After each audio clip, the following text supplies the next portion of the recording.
I think that Liverpool, without Antonio, and means that, and as he says, maybe they'll defend deep and defend in numbers and not really create a threat going forward, but Liverpool would have too much going forward for them. Yeah, I think Antonio's injury just kills it for West Ham. I just think that the best he can hope for is a point now, because they could have played with 10 men behind the ball and just had Antonio as an outlet, and he's gone that, so. All right, Robbie's prediction coming later for that one. Let's move on and talk about Sheffield United taking on Pep Guardiola's Manchester City. Let's start off by hearing from Chris Wilder. Can we just get that balance of, really good performance with maybe getting something from the game? And the players are in good spirits this week. They know they're in the division to pick up points. They understand that, but they understand as well a good performance from a not so good one, and we can take heart from that at Anfield last Saturday. The gulf's incredible, and I don't need to go into it, but you understand the gulf in terms of where Manchester City are and where Sheffield United are as a football club. So to bring that as close as it possibly can be to get a result, without doubt, and obviously there's got to be a few things that have to go your way. They were fantastic last season, weren't they, Sheffield United? I'm surprised they are where they are. The recruitment, the top end of the pitch, I know they brought in Ryan Brewster. Where are Sheffield United? They overachieved massively last season. I thought they'd be in this position last season. So for them to be where they are, that's what they probably are, a bottom 5 Premier League side. The Premier League crowd really gives them a boost. And of course, when you're at home and you get that boost, you get the confidence when you're winning at home, you go away, you pick up results, which is what they did. Everyone thought it was at Bramall Lane, but that confidence, now without the crowd, that has really worked. Look at that run, so John. hardly. I know you can see, I mean, good. it's terrible. I mean, you can, and this is obviously since end of last season as well, with no crowd. And with no crowd, that's what happens. What I would say against Manchester City, while I give them a little bit of a glimmer of hope, is that if there's an organised team, even last year, who were prepared to play without possession and defend and be well organised, it is Sheffield United. Now, against Man City, when you defend in numbers, you have 10% possession and you're well organised, against a team like Man City, when they've got an Aguero or Jesus, whereby you allow them to come forward, get the ball in the box, where Aguero is the best coming into the box. Without a number 9, Aguero or Jesus, I can see Man City dominating possession, playing well, but I think they can hold out against Man City. Talk about managers' philosophies. We know what Chris Wilder as well, expansive play, the overlapping centre-halves. At a point, you've been a manager, will he have to change his style of football this season to survive in the Premier League? I think he may have to, and I think he will. I think Chris Wilder's pragmatic enough to do that. I don't think he's one of these managers that will stick to his philosophy no matter what. I think he will. He's managing all the divisions. He knows what it takes to change things around. He will definitely get to a point of thinking, right, it's not working. Just get points on the board now.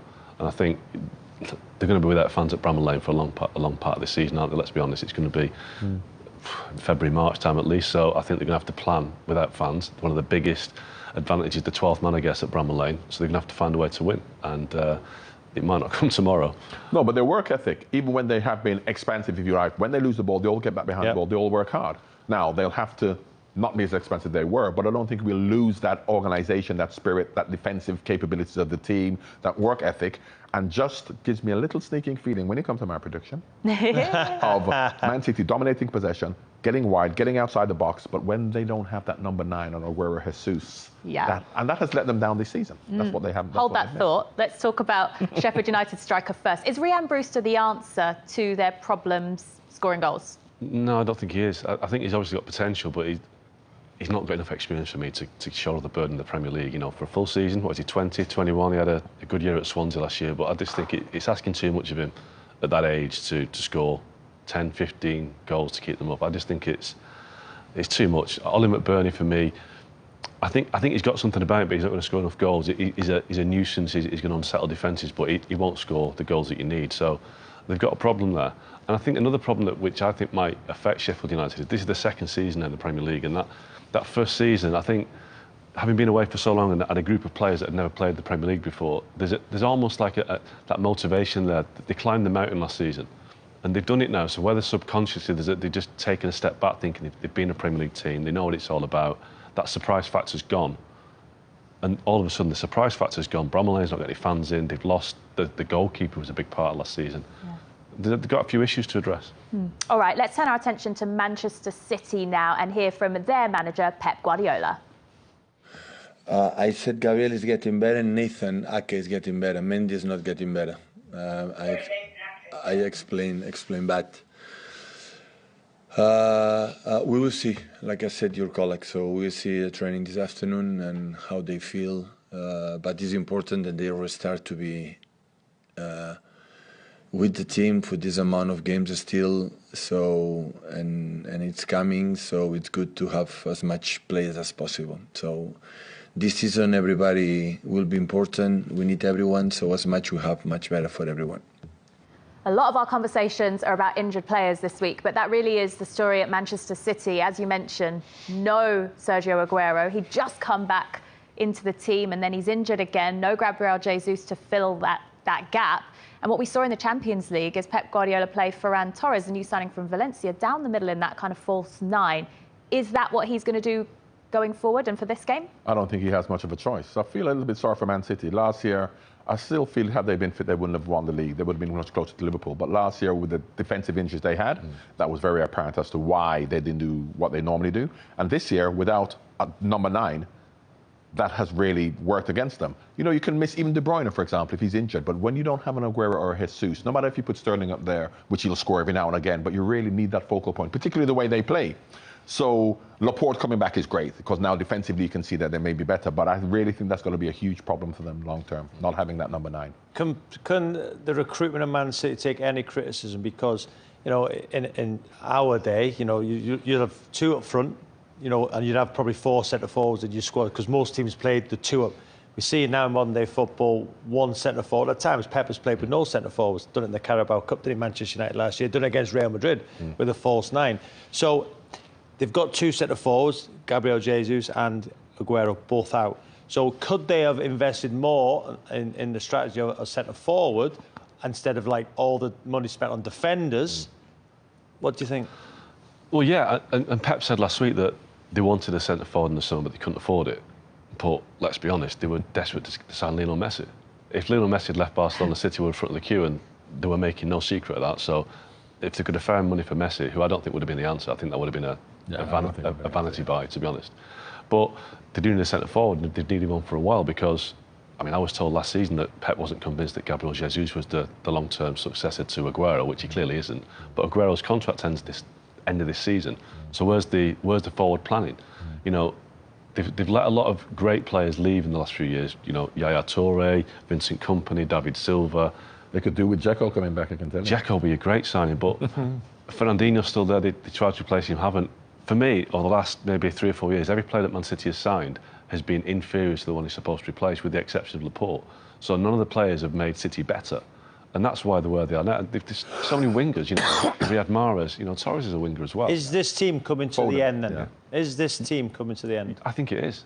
And looking at Pep, I think Pep's coming to the end as well of his time at City. I think he's never gone 5 years at a club before.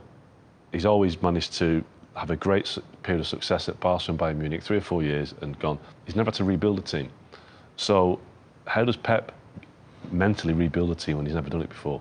And having, you know, I'm told that Pep is such a driven guy that he can't sustain it for longer than 3 months. He's so on it all the time. Where does he come in drained by the whole idea of it, that the idea mentally of having to catch Liverpool? Let's be honest, he's never had to catch a team before. Liverpool have pulled away. At Bayern and Barcelona, he never had to catch anybody. So all these challenges are coming up for Pep that he's never had to deal with before. And of course, the whole idea of Barcelona coming back to the front. There's a new president, and we know that they've got a new manager now, but if it doesn't work out as it isn't, who knows what's going to happen next year? Well, that could be a situation that you go back to. There's 2 of the 3 candidates for the presidency have said that part of their pitch is to bring Pep back. Now, one of them is Juan Laporta, who was the president at Barca when Pep got the job the first time around, and that was the period of great success. So all of a sudden his contract expires at City at the end of this season. Barca have got a new president coming in who wants Pep back. So it's a big period of uncertainty at City, I think. Do you think that's part of the reason then, John, with maybe Pep coming to the end of his time at Manchester City, why there hasn't been more investment in finding that forward player? Is his heart not in it anymore? I don't think so, because I don't think that the hierarchy know that he may want to go. I just feel it's one of those situations whereby as much as we may look at that situation, we know how stubborn he is in terms of wanting to play a particular way and no one will tell him what to do. And it was, for me, it was crying out for the fact that, as you said, Aguero, not only with his contract coming to an end, with his injury problems, he's not going to be a long-term solution. Is Jesus the one? For me, forget about signing players like Foden and Mahrez and Torres. You need a centre forward, and he hasn't done that. And now it's going to be hard for them to do that, until January and even moving forward. So I think I wouldn't be surprised if he moves on at the end. You know, in terms of Pep, John, I've not heard you speak about Pep on a show. Well, we've never done a show together, but I watch how his team has played in the Premier League. I see, you know, grassroots team playing out from the back now. His philosophy on football, I think he's transformed the way not only Premier League team thinks, grassroots teams. Love him. He's my favourite, including Jurgen Klopp. Those two, but Pep is sensational, and he got that from Johan Cruyff as a young kid growing up in Barcelona. The way he wants football to be played, he's very idealistic in terms of his ideology of how football should be played. But he can also be successful. It's not just about playing good football. He's humble in terms of everybody playing for the team. So I love him. But I think that it gets to a point sometimes with him where he just goes, I've had enough. I mean, his reaction to the defeat against Leicester, I thought was terrible. He basically accused Leicester of not wanting to play. Yeah. Leicester scored 5 goals. Yeah, because he believes everyone should be playing this type of football, which is wrong. But anyway, so you know who he is, and you know that's what you're going to get. So I don't mind that. Yeah, but if you can't complain when the team doesn't want to play but scores 5 goals. Yeah, exactly. It's a bit of a contradiction there. Yeah. I'm going to save it till the end of the show to get your prediction on that one, John, seeing as you teased us with it.